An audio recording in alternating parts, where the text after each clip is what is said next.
खुलुमबाय लोगोफोर, बर'नि रानि 2.0 नोंथांमोननिसिम गोजोन फुंबिलिनि अननाय आरो सिबिनायखौ बावहरनाय जाबाय।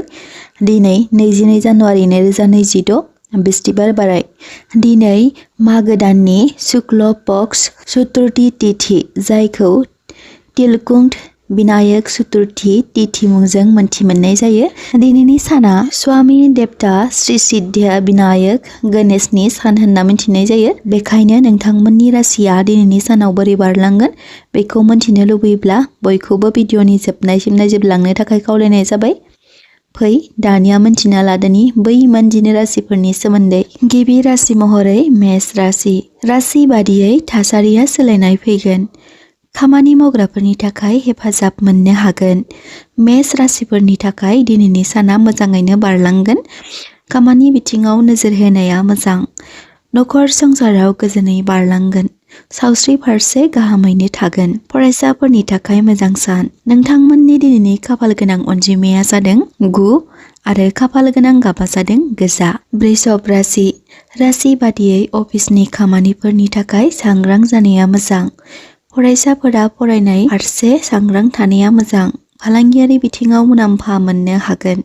गुबुनफोरखौ मेगन मेसेबना फोथायनाया मोजां नङा। दिनैनि सानाव नोंथांमोना धोर्ज हमनाया मोजां। हरखाबै थिरांथा लानाया मोजां नङा। नोंथांमोननि दिनैनि खाफाल गोनां अनजिमाया जादों 6 आरो खाफाल गोनां गाबा जादों निला। मिथुन राशि। राशि बादियै गोसोआव फोथायनाय बांगोन। खामानियाव खुसि मोनखांगोन। गोदान लामा गेवगोन। नाथाय खरसा फारसे सांग्रां जानाया मोजां। लाइफ स्टाइलखौ मोजाङै दालांनाया गोनांथि। फालांगियारि बिथिङाव जौगासारनाय मोननो हागोन। नखर संसाराव खुसियै बारलांगोन। नोंथांमोननि दिनैनि खाफाल गोनां अनजिमाया जादों 5 आरो 6 आरो खाफाल गोनां गाबा जादों गलाब आरो गोथां। कर्क राशि। राशि बादियै नखरनि बिबाना बांनो हागौ। नखरारि थामहिनबा लोगोफोरजों बहाबा दावबायनो थांनो हागौ। गोबाव समनिफ्राय सोलिबाय थानाय जेंनाफोरा जोबस्रांगोन। गोबावनि लोगोफोरजों लोगो मोनलायनो हागौ। केरियार बिथिङाव गाहामैनो बारलांगोन। दावबायनायनि लामा गेवगोन। नोंथांमोननि दिनैनि खाफाल गोनां अनजिमाया जादों 2 आरो 7 आरो खाफाल गोनां गाबा जादों गोथां आरो गुफुर। सिंह राशि। राशि बादियै सिंह राशिफोरनि थाखाय दिनैनि साना गाहामैनो बारलांगोन। बेफार फालांगियाव लाब मोननो हागोन। बिदा फंबायनि हेफाजाब मोननो हागोन। केरियार बिथिङाव जेंनाफोरा जोबस्रांगोन। जौगासारनाय मोननो हागोन। सावस्रि बिथिङाव नोजोर होनाया मोजां। खायसे सुबुंफोरजों नांज्लाय खमज्लाय जानायनिफ्राय सांग्रां थानाया मोजां। नोंथांमोननि दिनैनि खाफाल गोनां अनजिमाया जादों 1 आरो 5 आरो खाफाल गोनां गाबा जादों कमला गाब आरो गोजा। कन्या राशि। गोबाव समनिफ्राय थाबथानानै थानाय खामानिफोराव जौगासारनाय मोननो हागोन। थासारिया मोजाङैनो बारलांगोन। बेफार फालांगियाव मुलाम्फा मोननो हागोन। सोमोन्दोआरि बिथिङाव गोरोन्थि बुजिलायनो हागौ। जिउनि लोगोजों दावराव दावसि सोमजिलायनो हागौ। केरियार फारसे जौगासारनाय मोननो थाखाय गोब्राबै नाजाथाबनाया गोनांथि। नोंथांमोननि दिनैनि खाफाल गोनां अनजिमाया जादों 5 आरो खाफाल गोनां गाबा जादों गलाब। तुला राशि। राशि बादियै तुला राशिफोरनि थाखाय खस्थयै नाजाथाबनायनि गेजेरजों जाफुंसारनाय मोननो हागोन। बहानिफ्रायबा धोन मोननो हागौ। गोसोआव असान्ति मोनखांनो हागौ। खरसा फारसे मोजाङै नोजोर होनाया गोनांथि। सावस्रि फारसे गुसु बोथोरनि थाखाय सांग्रां जानाया मोजां। फरायसाफोरनि थाखाय मोजां सान। नोंथांमोननि दिनैनि खाफाल गोनां अनजिमाया जादों 6 आरो 7 आरो खाफाल गोनां गाबा जादों निला आरो गलाब। वृश्चिक राशि। गोब्राब नाजाथाबनायनि गेजेरजों जौगासारनाय मोननो हागोन।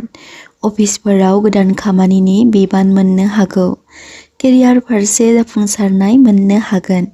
फैसा सोसननायनिफ्राय सांग्रां जानाया मोजां। नखरनि सुबुंफोरजों सम हगारलायनाया गोनांथि। गोसोखौ खुसि मोनखांगोन। नोंथांमोननि दिनैनि खाफाल गोनां अनजिमाया जादों 9 आरो खाफाल गोनां गाबा जादों गुफुर आरो कमला गाब। धनु राशि। राशि बादियै धनु राशिफोरनि फरायसाफोरा जौगासारनाय मोननो हागोन। नखराव बिबाना बांनो हागौ। सोमोन्दोआरिफोरजों मोजाङै सम हगारहरनो हागोन। खस्थ' नाजाथाबनायनि गेजेरजों मोजां फिथाइ थायहोनो हागोन। सावस्रि बिथिङाव गुसु बोथोरनि थाखाय सांग्रां जानाया मोजां। नोंथांमोननि दिनैनि खाफाल गोनां गाबा जादों गोमो आरो खाफाल गोनां अनजिमाया जादों 4 आरो 8। मकर राशि। राशि बादियै नोंथांमोना दिनैनि सानाव धोन बारायहोनो हागोन। बेफार फालांगियाव लाब मोननो हागोन। थासारियाव गाब गोनां जानानै फैगोन। गावनि गोग्गो मेलेमजों जौगासारनाय मोननो हागोन। गुबुनफोरजों नांज्लाय खमज्लाय जानायनिफ्राय सांग्रां जानाया मोजां। गिदिर गोलावखौ मान होनाया गोनांथि। गोदान खामानि जागायोब्ला दिनैनि साना गाहाम। नोंथांमोननि दिनैनि खाफाल गोनां अनजिमाया जादों 4 आरो 8 आरो खाफाल गोनां गाबा जादों गोथां आरो गोसोम। कुम्भ राशि। धोरोमारि बिथिङाव गोसो जगोन। नखर संसाराव सुखुयै दिन बारलांहोनो हागोन। गोसोआव फोथायनाय बांगोन। थांखिसिम सौहैनो थाखाय मोजाङै नायबिजिरनाया गोनांथि। खरसा फारसे सांग्रां जानाया मोजां। नखरनि मोजां खामानिनि थाखाय खोथा बाथ्राफोरा रायखांजानो हागौ। नोंथांमोननि दिनैनि खाफाल गोनां अनजिमाया जादों 7 आरो 8 आरो खाफाल गोनां गाबा जादों निला आरो गुफुर। मीन राशि। राशि बादियै सावस्रि बिथिङाव सांग्रां थानाया मोजां। गोबां नाजाथाबनायनि उनाव मान सन्मान मोननो हागोन। केरियार फारसे जाफुंसारनाय मोननो हागौ। गोबाव समनिफ्रायनो जिउनि लोगो नागिरगासिनो दंब्ला बेखौ दिनै मोनफुंनो हागौ। हाबानि थिरांथा लानो हागौ। समाजारि खामानिफोराव बाहागो लानो हागोन। नोंथांमोननि दिनैनि खाफाल गोनां गाबा जादों गोमो आरो खाफाल गोनां अनजिमाया जादों 7 आरो 3। दिनैनि सानसेयारि फानजामुथि फरायथिनाय भिडिअखौ जोबजासिम नायजोबलांनायनि थाखाय नोंथांमोननिसिम आंनि गोसो गोरबोनिफ्राय अननाय आरो सिबिनायखौ बावहरनाय जाबाय। आरो बेजों लोगोसे नोंथांमोना सोरबाफोर दिनैसो बर'नि रानि 2.0 चेनेलाव गोदानै फैसनदोंब्ला चेनेलखौ साबस्क्राइब खालामना लाब्लानो जाबाय, जाहाथे जेब्ला आं बेबादिनो भिडिअ आपल'ड खालामो अब्ला नोंथांमोना थाबै नटिफिकेसनखौ मोनहैनो हायो। आरो बेजों लोगोसे नोंथांमोना कमेन्ट बक्सआव कमेन्ट खालामनो दाबाव।